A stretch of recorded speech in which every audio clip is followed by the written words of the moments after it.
Last Tuesday on the BBC, I used ChatGPT to analyse a stock, the earnings of UBS. Let's look at the results and actually let's see how good it is at stock picking more generally.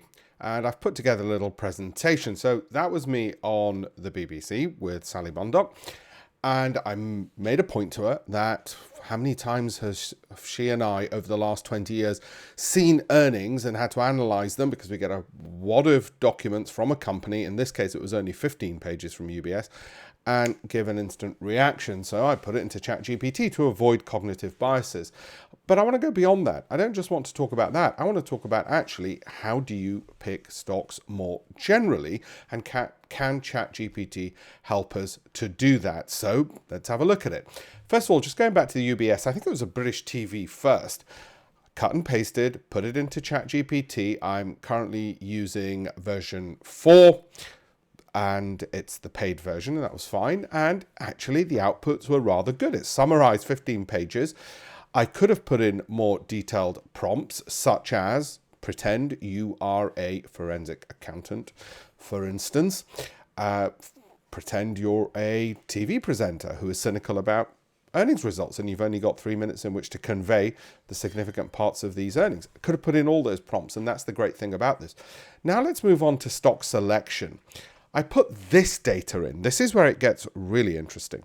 I put in not just what you see on screen, but actually the data in segments, because there's a limit to how much data you can put into one go into ChatGPT, in segments of 10,000 stocks across a variety of parameters, not just the ones you see on screen.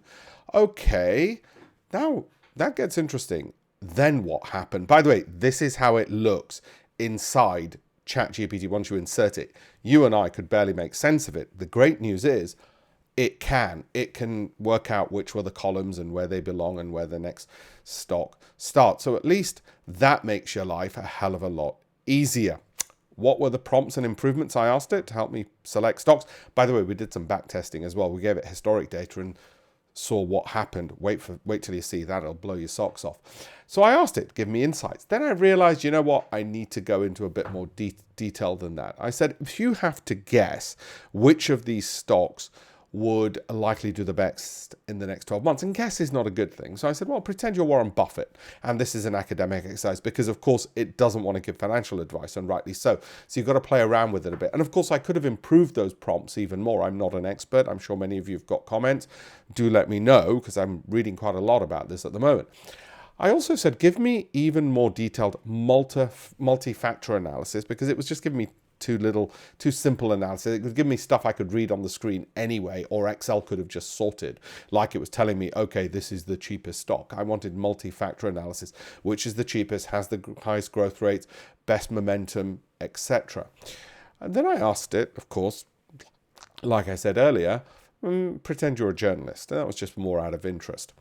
So what were the results? Well, actually, the results weren't too bad, but there's a bit more to it than that.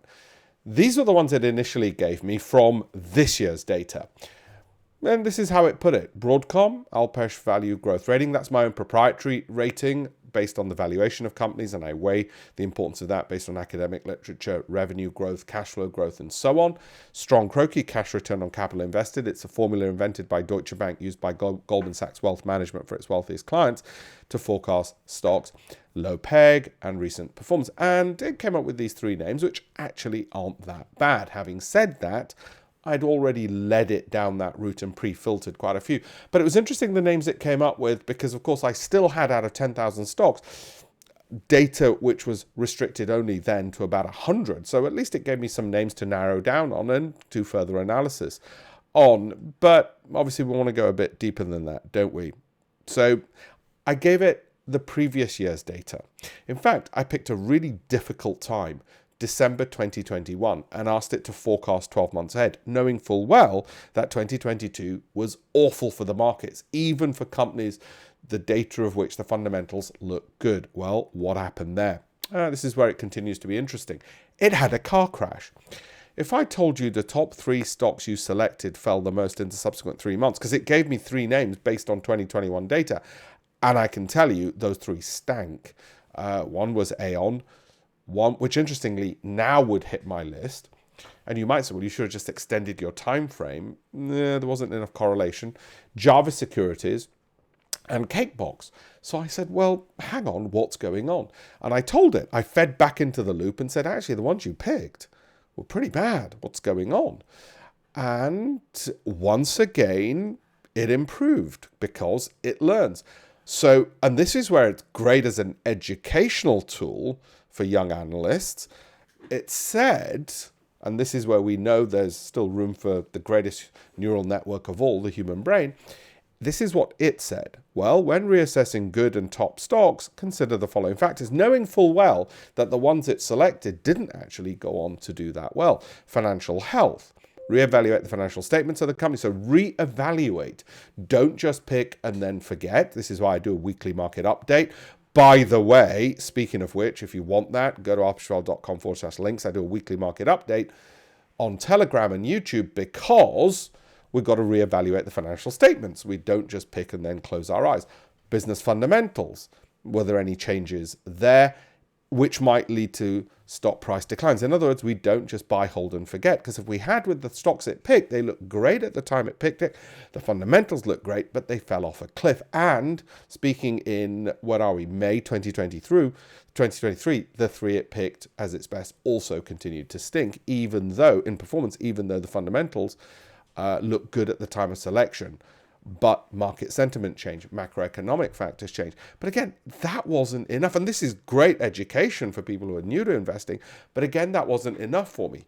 So I asked it a few more questions. I said, well, what was not in the data which could explain 2022 poor performance in the stocks you picked? And again, some great educational information, the kind Warren Buffett might give you. Unexpected events, unforeseen events like management scandals. One of the companies had a bit of a management scandal. All of these other factors are things which couldn't be in the data and couldn't have been foreseen. And I did ask it, what could you have foreseen which was in the data now that I've told you that the stocks you picked looked great at the time, but went on not to do too well? The other things will seem obvious to you when you look back, but these are things which we so often forget. Again, why I do a weekly update. Poor financial performance. The companies could have reported disappointing financial results. Now, there's two types academic research tells us about poor announcements. Bad news, which is hard bad news, and bad news, which is soft bad news. Soft bad news is the type which is the economic outlook looks challenging. So the price falls, but then recovers. Hard bad news is our figures are disappointing, earnings have missed, and it looks like they're not going to do well in the future.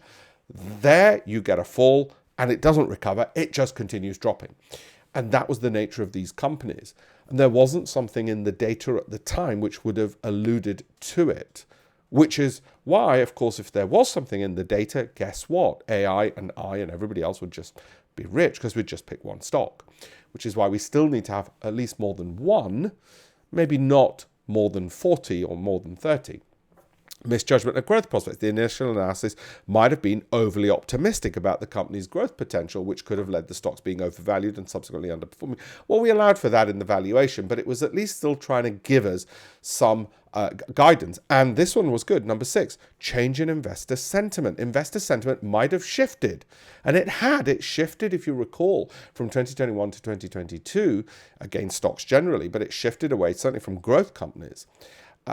Could have shifted, causing a decrease in demand for stocks and a subsequent decline in their price. And then, of course, geopolitical factors. Now, if you map every single one of those things that ChatGPT said, there's a hell of a lot of stuff.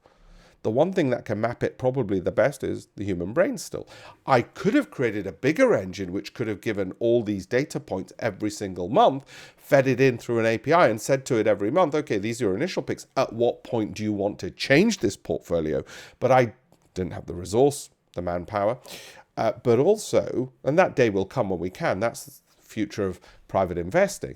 But also, and there's more to come, I also would have then ended up trading the investments, which I didn't necessarily want to do, but there could be an algorithm there on the hedge fund side where you're actively trading these rather than the fund management side or TV presenting side. And let's look at another slide here, which gets even more exciting. What clues were in the data, I asked it, potentially.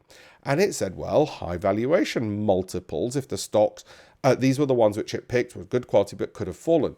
Now, none of these should have fallen into its top picks because we allowed for this. We allowed for ensuring there weren't high valuation multiples or high debt levels or declining revenue or declining earnings growth.